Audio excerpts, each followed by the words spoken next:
Corona মহামারীর পরে আরেকটি মারাত্মক মহামারীর কিন্তু সম্মুখীন হতে যাচ্ছে বিশ্ববাসী। সেটি হলো এমপক্স বা মাঙ্কি পক্স। এমপক্স হলো মাঙ্কি পক্স নামক একটি ভাইরাস দ্বারা সংক্রামক রোগ, যেটি বর্তমানে সারা বিশ্বে কিন্তু মহামারী আকার ধারণ করতে চলেছে। অলরেডি বিশ্ব স্বাস্থ্য সংস্থা থেকে কিন্তু এটাকে জরুরি অবস্থা বলে ঘোষণা করা হয়েছে। আফ্রিকা মহাদেশের পাশাপাশি কিন্তু এমপক্স পৃথিবীর বিভিন্ন দেশে ছড়িয়ে যাচ্ছে। ইতিমধ্যে কিন্তু আমাদের পার্শ্ববর্তী দেশ পাকিস্তানেও একজন মাঙ্কি পক্সের রোগী শনাক্ত হয়েছে।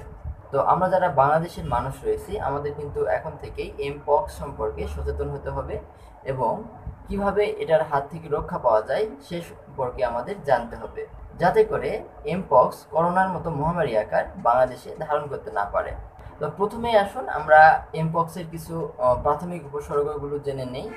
সাধারণ ফ্লুয়ের মতো কিন্তু জ্বর সর্দি হতে পারে, কাশি হতে পারে, গলা ব্যথা হতে পারে, মাথা ব্যথা হতে পারে, কোমরে বা পিছনের দিকে ব্যথা হতে পারে, মাংসপেশিগুলোতে ব্যথা হতে পারে, সাথে কিন্তু ফুসকার মতো উঠবে আমাদের শরীরে এবং আস্তে আস্তে হাত পা ফেটে যাবে।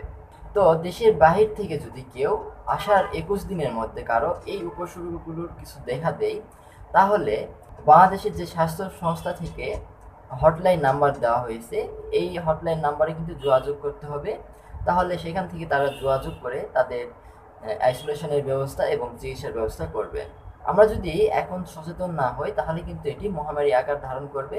কারণ এটা কিন্তু বর্তমানে আফ্রিকার মধ্যেই সীমাবদ্ধ নেই, বিভিন্ন দেশে ছড়িয়ে গেছে। বলা যায় না, হয়তোবা আমরা যদি সচেতন না হই, তাহলে আমাদের বাংলাদেশেও কিন্তু এটি মহামারী আকার ধারণ করতে পারে।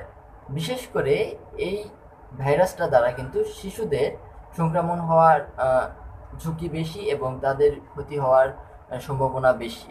তো আসুন আমরা এমপক্স নিয়ে সচেতন হই।